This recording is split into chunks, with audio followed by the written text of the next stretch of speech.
உக்ரைனுக்கு எஃப்சிக்ஷன் கொடுப்பீங்களா மாட்டீங்களா அப்படிங்கிற கோபம் நம்மளுக்கே வந்துருச்சு. ஏன்னா இந்த உக்ரைன் அதிக அளவில் கேட்டுட்டு இருக்காங்க. இது போல ஒரு நாடு இருக்கிறாங்க, அந்த நாடு நம்ம நாட்டுக்குள்ள வந்து சண்டை பிடிச்சிட்டு இருக்கும்போது ஏர் சப்போர்ட் இல்லை, ஏர் டாமினன்ஸ் இல்லைன்னா எப்படிங்க விரட்டி அடிக்க முடியும்? சும்மா கொடுக்குற ஆயுதங்கள்லாம் கணக்கெழுதி எழுதி கொடுத்து அந்த நாட்டுக்கு வந்து நட்டம் பண்ணிட்டே இருக்கிறதா இவங்க வேலையா அப்படிங்கிறதோட கோவம் நம்மளுக்கே வருது.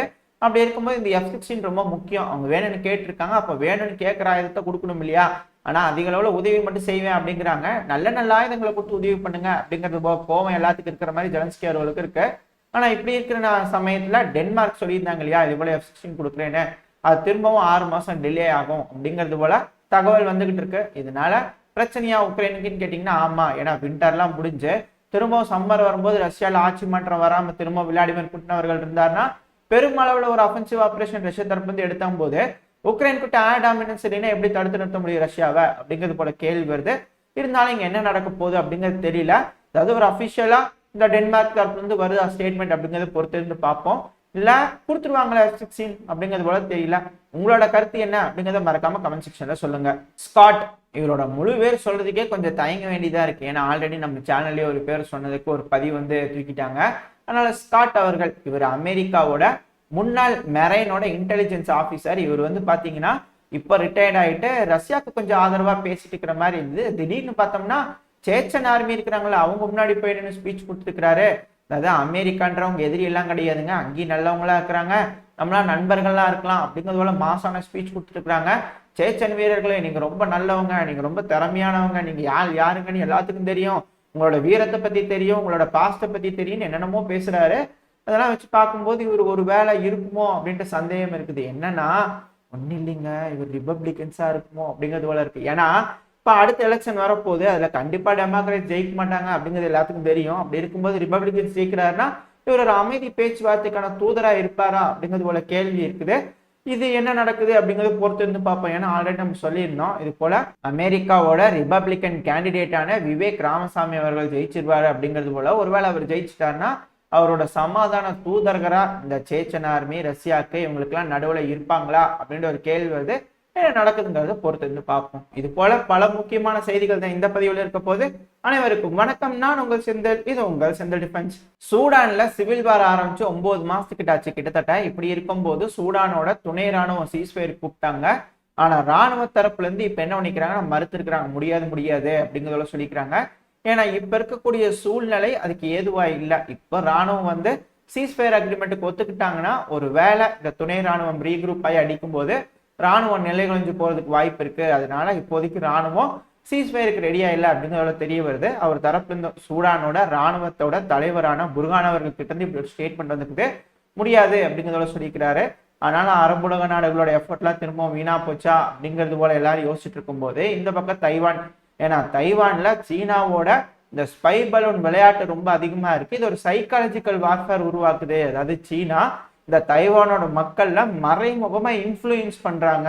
இது போல அடிக்கடி ஸ்பை பலூன் பறந்துட்டே இருந்தா மக்கள்லாம் பார்த்துட்டே இருக்கும்போது எதுக்குப்பா சீனாவோட வம்பு, இது போல அடிக்கடி பலூனை பறக்க விடுறாங்க, பலூன்ல ஏதாவது குண்டை கட்டி கீழே ஒரு மாதிரி பண்ணிட்டாங்கன்னா என்ன பண்றது, பிரச்சனையா போயிடும், நிம்மதியா வாழலாம். அதனால சீனாக்கு ஆதரவா இருக்கிறவங்களுக்கே ஓட்ட போட்டு சீனாவோடய சேர்ந்துக்கலாம் அப்படிங்கிறதுக்கான சைக்காலஜிக்கல் வார்ஃபேர் பண்றாங்க அப்படிங்கிறது போல தைவான் தரப்புன்னு சொல்லிக்கிறாங்க. அதாவது ஒரு சைக்காலஜிக்கல் வார்ஃபேர் பண்ணுது அப்படிங்கிறதோட சொல்லிக்கிறாங்க தைவான் தரப்புல இருந்து.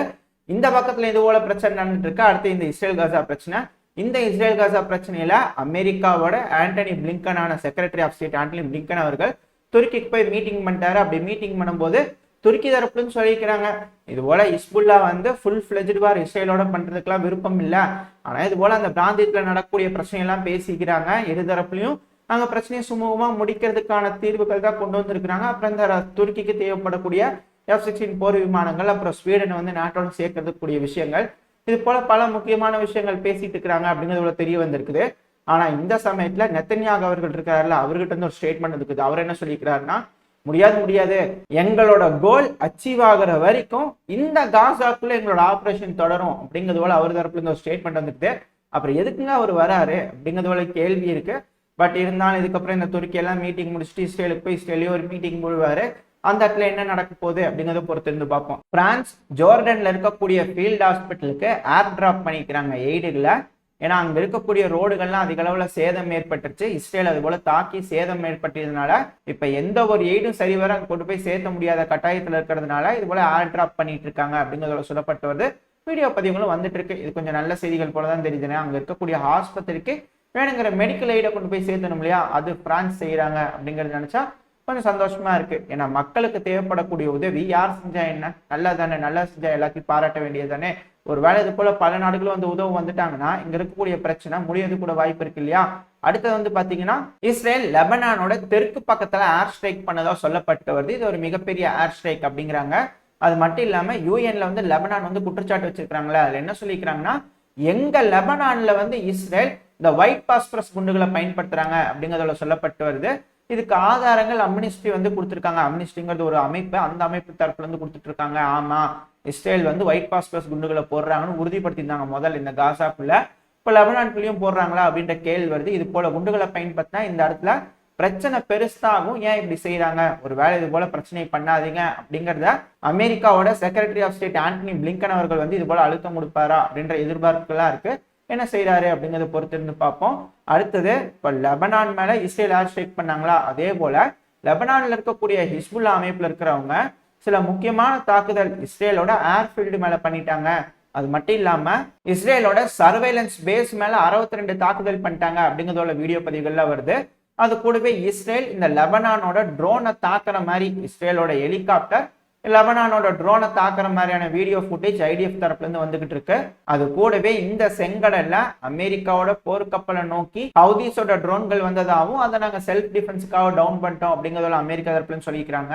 அதே நேரத்துல ஈராக்ல இருக்கக்கூடிய ஹிஸ்புல்லா அமைப்பு இருப்பாங்கல்ல, அந்த பிரிவுல இருக்கிறவங்க அமெரிக்காவோட பேஸ் மேல ட்ரோன் தாக்குதல் பண்ணதா வீடியோ பதிவுகள்லாம் வந்துட்டு இருக்கு.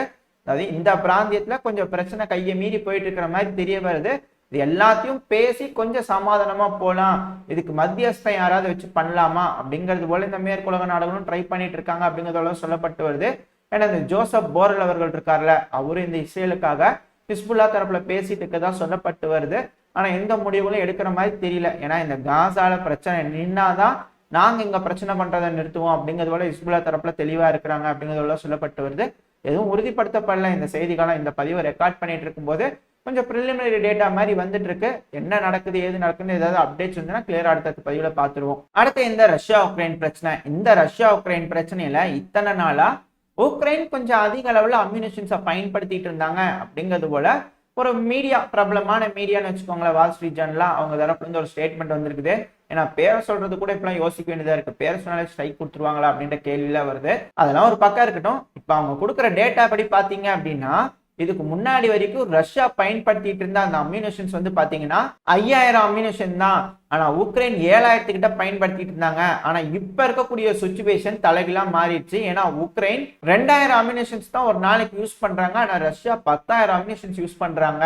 இதுல இருந்து நம்ம தெரிஞ்சுக்க வேண்டியது என்ன, உக்ரைனுக்கு அதிக அளவில் ஆர்ட்டிலரி செல்கள் வேணும் அப்படிங்கிறது போல இந்த ஆர்டிக்கல் தரப்புல இருந்து நம்மளால புரிஞ்சுக்க முடியுது. இதனால மேற்குலக நாடுகள் இந்த நாட்டோ உக்ரைன் மீட்டிங் நடக்குது இல்லையா, அதனால எல்லாம் கலந்து பேசி உக்ரைனுக்கு அதிக அளவில் ஆர்ட்டிலரி செல்கள் கொடுப்பாங்களா அப்படிங்கிற கேள்வி எல்லாம் வருது. என்ன நடக்குதுன்னு பொறுத்து வந்து பார்ப்போம். மயன்மார் எப்படி இந்த சூடான்ல சிவில் வார் நடக்குதோ அதே போல மயன்மார் சமீபத்துல ராணுவம் வந்து மயன்மாரோட ராணுவம் முழுசா கண்ட்ரோல் எடுத்திருந்தாங்க. அங்க இருக்கக்கூடிய ஆட்சியெல்லாம் கழிச்சிட்டு அங்க இருக்கக்கூடிய பாலிட்டிஷியன் எல்லாம் இப்படி ஜெயில போட்டு ராணுவம் ஃபுல்லா கட்டுப்பாட்டுல எடுத்திருந்தாங்க. அப்படி இருக்கும்போது அங்க இருக்கக்கூடிய மக்கள் ரிபல் போர்ஸா மாறி அங்க இருந்து போராட்டம் பண்ணி கிளர்ச்சி ஆரம்பிச்சு போராட்டம் பண்ணிட்டு இருந்தாங்க. இப்ப வந்து பாத்தீங்கன்னா சில முக்கியமான டவுன்ஸ் வந்து அவங்களோட கட்டுப்பாட்டுக்குள்ள வந்துருச்சு. அதுவும் குறிப்பா ஒரு முக்கியமான டவுன் இப்ப கிளர்ச்சியாளர்கள் கைக்குள்ள வந்துருச்சு. அதுவும் சீனா பார்டர் ஒட்டி இருக்குது இல்லையா, அந்த பகுதி முழுக்கமே இப்ப ரிபல் கண்ட்ரோலுக்குள்ள வந்துருச்சு அப்படிங்கிற சொல்லப்பட்டு வருது.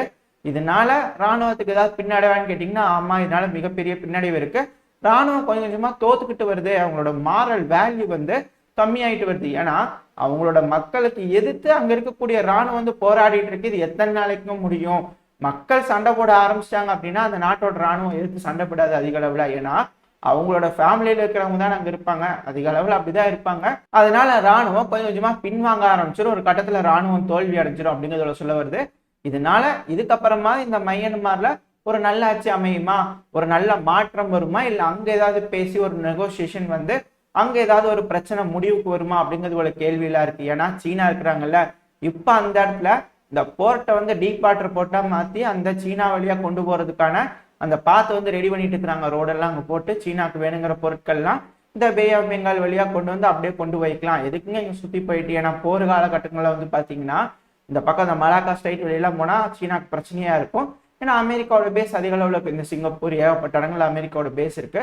இதனால எதுக்கு அங்கிட்டு போய் பிரச்சனை பண்ணிட்டு இந்த வழியா மயன்மார் வழியா மேலே கொண்டு வைக்கலாம் அப்படிங்கிறது போல சீனா நினைக்கிறதா சொல்லப்பட்டு வருது. அதனாலதான் இந்த மாலத்தீவ்ஸ்ல வந்து இருக்கிற பவர் ஷிஃப்ட் நடந்து இந்தியாவோட ராணுவத்தை வெளியே அனுப்பிட்டு அங்க சீனாவோட ராணுவம் இதுக்கு மேல வரலாம். சீனாவோட ராணுவம் வரலினாலும் சீனாக்கு ஆதரவான சில வேலைகளை மாலத்தீவ் செய்வாங்க அப்படிங்கிறத சொல்லப்பட்டு வருது. ஏன்னா அவங்களோட வர்த்தகம் தடைபடாம இருக்கணும். ஏன்னா சீனா நினைச்சாங்கன்னா அவங்களோட பொருட்களை இந்த மயன்மார் மூலயமா அப்படியே பே ஆஃப் பெங்கால் வழியா அப்படியே கீழே கொண்டு வந்து அப்படியே இந்த பெருங்கடலை சுத்தி, இந்திய பெருங்கடலை சுத்தி அப்படியே அரேபியன் ஷிப் போனாங்கன்னா எங்க வேணா கொண்டு போய் சேர்த்திடலாம் அப்படிங்கிறது போல திட்டம் சீனா வச்சுக்கிறாங்க. ஒரு வேளை சீனா இந்த தைவானை முழுங்கணும்னு நினைக்கும் போது இது போல பார்த்து பயன்படுத்திக்குவாங்க அப்படிங்கிறதோட சொல்லப்பட்டு வருது. இதோட இந்த பதிவை நம்ம முடிச்சுக்குவோம். இந்த பதிவு எப்படி இருந்துச்சு, உங்களுக்கு பிடிச்சிருக்கா? பிடிச்சுன்னா லைக் பண்ணுங்க, ஃப்ரெண்ட்ஸ் அண்ட் ஃபேமிலியோட ஷேர் பண்ணிக்கோங்க. அது கூடவே மறக்காம இந்த பதிவு எப்படி இருந்துச்சுன்னு உங்களோட கருத்துக்களை கமெண்ட் செக்ஷனா சொல்லிடுங்க. இந்த பதிவு நல்லா இருந்திருக்குன்ற நம்பிக்கையில் அடுத்த பதிவில் உங்களை சந்திக்கிறேன். அது வரைக்கும் ஸ்டே சேஃப். Bye bye.